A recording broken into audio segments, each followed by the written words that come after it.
Continuamos con el tema llamado longitud de un vector. Tenemos la siguiente definición: la longitud de un vector A, que va a tener componentes A1, A2, así sucesivamente hasta AN, que pertenece a un espacio vectorial, se va a denotar como si fuera un valor absoluto del vector A. Se ocupan los mismos símbolos y se define como la raíz cuadrada de la suma de cada uno de los componentes elevado al cuadrado, o expresado de otra notación, sería la sumatoria de los componentes AK, que K va de 1 hasta n, elevados al cuadrado, y al final le sacamos la raíz cuadrada, por eso el exponente fraccionario 1/2. Veamos un ejemplo. Si nosotros tenemos el vector con componentes 3, 0 y 5, y el vector con componentes 2, menos 1 y menos 3, voy a calcular la longitud del vector A, del vector B y del vector A más B. Vamos a comenzar. Voy a calcular la magnitud del vector A. Entonces, para ello tenemos que utilizar la definición de longitud de un vector.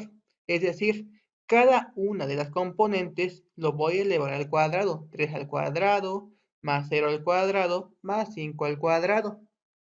Resolviendo, 3 al cuadrado da 9, 0 al cuadrado da 0 y 5 al cuadrado da 25. Al realizar la suma, obtenemos 25 más 9, 34. Por lo tanto, la longitud del vector A es igual a la raíz de 34. Ahora vamos a calcular la longitud del vector B, que sería la raíz cuadrada de la suma de los componentes elevado al cuadrado. 2 al cuadrado más menos 1 al cuadrado más menos 3 al cuadrado. Resolvemos operaciones. 2 al cuadrado es 4, 1 al cuadrado es 1 y menos 3 al cuadrado da 9. Y sumamos 9 y 1, 10 y 4, 14. Por lo tanto, la longitud del vector B es igual a la raíz de 14. Y ahora vamos a calcular la longitud del vector A más B. Es decir, primero debo de realizar lo que es la suma de vectores y después calculo su longitud. Entonces, A más B sería la suma del vector A, 3, 0 y 5, más el vector B, 2, menos 1 y menos 3. Aquí lo tenemos. Recordando que la suma se hace componente por componente, que sería 3 más 2. 0 menos 1 y 5 menos 3. Simplificando, obtenemos 5 menos 1 y 5 menos 3, 2. Ya que calcule la suma, ahora voy a calcular la longitud de dicho vector, que sería la raíz cuadrada de la suma de cada uno de sus elementos elevados al cuadrado. 5 al cuadrado más menos 1 al cuadrado más 2 al cuadrado. Resolvemos. 5 al cuadrado es 25, menos 1 al cuadrado es 1, y 2 al cuadrado es 4. Simplificamos 25 más 1, 26, más 4, 30. Significa que la longitud del vector A más B es igual a la raíz de 30. Y el problema está resuelto. Bien. Si un vector le calculamos su longitud y da la unidad, es decir, es 1, se le llama vector unitario. Y en este caso, la longitud que acabamos de definir es hacia el espacio vectorial euclidiano n-dimensional. Solamente para ello se aplica.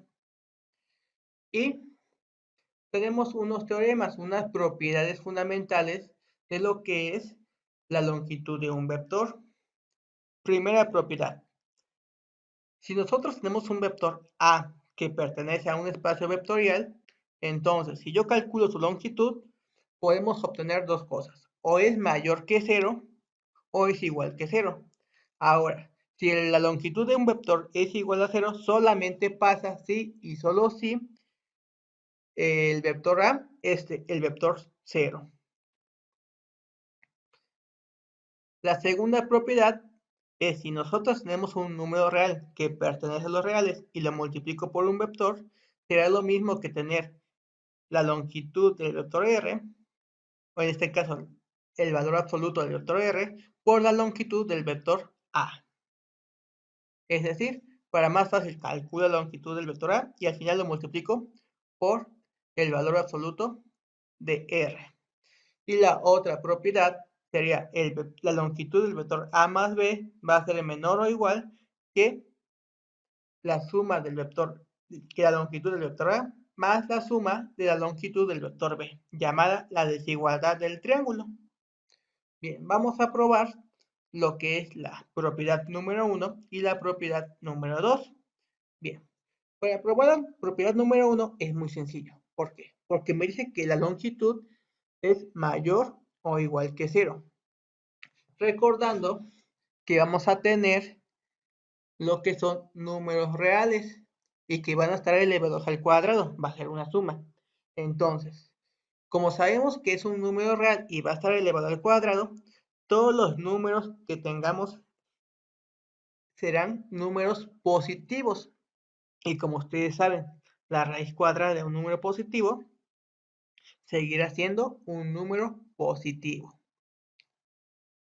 Y además, otra, si tenemos un vector 0, significa que la suma de todos sus componentes será 0.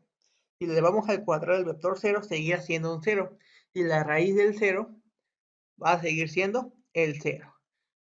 Prácticamente, la demostración de la propiedad número 1 se puede decir solamente con palabras, porque básicamente utilizamos la teoría de cálculo diferencial. Ahora, vamos a probar la propiedad número 2. Para ello, voy a calcular la longitud de R por el vector A, que sería lo mismo.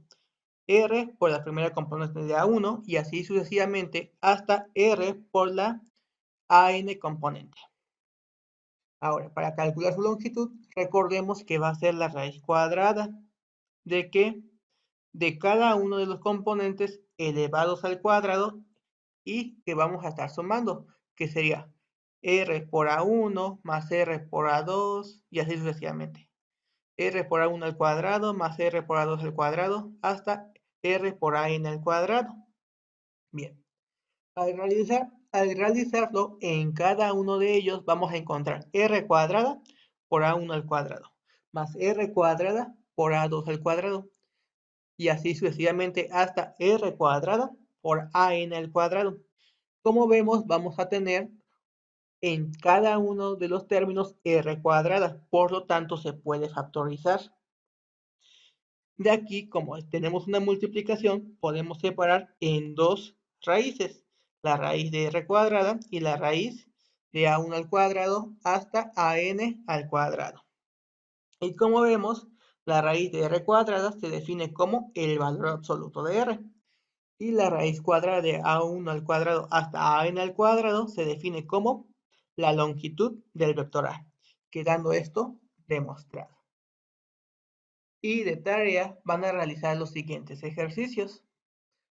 Nos vemos en el siguiente video.